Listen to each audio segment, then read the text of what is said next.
સમાચારની વિગતે જોઈએ તો લોકસભામાં ભાવનગર બેઠકમાં કોંગ્રેસ અને આમ આદમી પાર્ટી ચૂંટણી લડશે કે જ્યાં આમ આદમી પાર્ટીમાંથી બોટાદ ધારાસભ્ય અને ભાવનગર લોકસભા ઇન્ડિયા ગઠબંધનના ઉમેદવાર તરીકે ઉમેશ મકવાણાએ ચૂંટણી લડશે કે જ્યાં આગામી દિવસોમાં બંને સંગઠનો દ્વારા ચૂંટણી માટે રણનીતિ ઘડવામાં આવશે। આ અંગે જિલ્લા કોંગ્રેસ રાજેન્દ્રસિંહ ગોહિલે જણાવ્યું હતું કે ગઠબંધન દરમિયાન પૂછવામાં આવ્યું હતું કે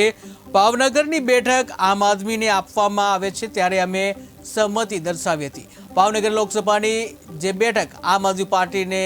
ફાળવવાના મુદ્દે કોંગ્રેસનું નિવેદન સામે આવ્યું છે જ્યાં આમ આદમીના ઉમેદવારને જીતાડવા કોંગ્રેસ ખભે ખભા મેળવીને કામ કરશે કે જ્યાં ભાવનગરમાં ભાજપના કોઈ પણ ઉમેદવાર આવે આ વખતે તેનો પરાજય થશે। ભાવનગર જિલ્લામાં કોંગ્રેસ સક્ષમ છે અને હવે આમ આદમી પાર્ટી સાથે ગઠબંધન થતા બંને પક્ષો વધુ સારી રીતે લડત આપશે। ગઠબંધન આખા દેશનો થતું હતું અને અમને પૂછવામાં પણ આવ્યું હતું કે ગઠબંધનમાં કદાચ ભાવનગરની સીટ આપણે આપને દેવા રહેવાય તો અમે કોંગ્રેસ સમગ્ર અમારી કોંગ્રેસ ટીમે એમાં સહમતિ બતાવી હતી કે ભાઈ ગઠબંધન રૂપે કદાચ ભાવનગર દેવાની થાય તો આપણે દેવાની અને અમે કોંગ્રેસના તમામ કાર્યકરો ખભે ખભા મિલાવી અને આપની સાથે રહી અને ભાજપની સામે આ ફાંસીવાદી સરકારની સામે અમે બરાબર ફાઇટ આપશું અને ભાજપમાં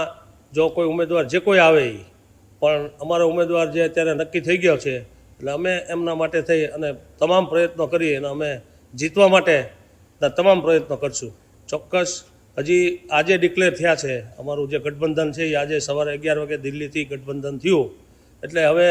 અમારા આપના ઉમેદવાર ભાઈ ઉમેશભાઈ અને અમારા કોંગ્રેસના જે તમામ કાર્યકરો જે મારા સંગઠનના બધા સાથે મળી અને જે કાંઈ રણનીતિ કરવાની થશે એ રણનીતિ તૈયાર કરી અને આવનારા દિવસોમાં અમે પ્રચારમાં નીકળશું। ભાવનગરમાંથી એક પણ રાજીનામું નહીં પડે અને મારે કોંગ્રેસની જે ટીમ છે એ મજબૂત ટીમ છે। અહીંયા કોઈ પણ ભેદભાવ નથી કે કોઈ સંગઠન કે ક્યાંય ગ્રુપ નથી, માત્ર એક જ છે કે જે જિલ્લાનો પ્રમુખ કે એ સમગ્ર જિલ્લો એની સાથે જ હોય છે। અમારું તમામ સંગઠન તાલુકાનું હોય કે જિલ્લાનું હોય બધા એકી અવાજે તાલે તાલ મિલાવી ખભે ખભો મિલાવી અને બધા અમે સાથે જ રહે ના એવું કંઈ ન હોય। સક્ષમ કોંગ્રેસમાં હતા પણ જ્યારે ગઠબંધન આખા દેશનું થતું હોય અને જ્યારે સીટની ફાળવણી થતી હોય ફાળવણીમાં ભાવનગર અને ભરૂચ આપી તો અમારે સહર સ્વીકાર લેવું જોઈએ અને એમને સાથે એમને ખભે ખભા મિલાવીને એમની સાથે કામ કરવાનું છે। અહીંયા કોઈ બીજો છે જ નહીં। આપે ભાઈ કીધું કે ભરૂચમાં કે રાજીનામા દે છે એ મને ખબર નથી પણ ભાવનગર